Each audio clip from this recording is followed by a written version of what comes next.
یہاں دو دوستوں کے بارے میں ایک مختصر اخلاقی کہانی ہے۔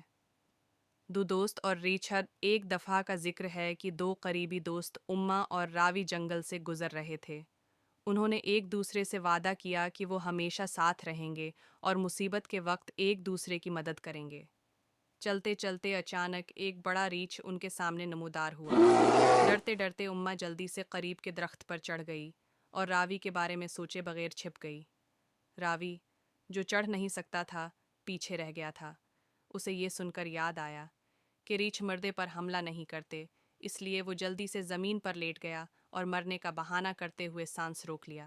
ریچھ قریب آیا، اسے سر سے پاؤں تک سونگھ گیا اور پھر آہستہ آہستہ یہ سوچ کر کہ روی مر گیا ہے۔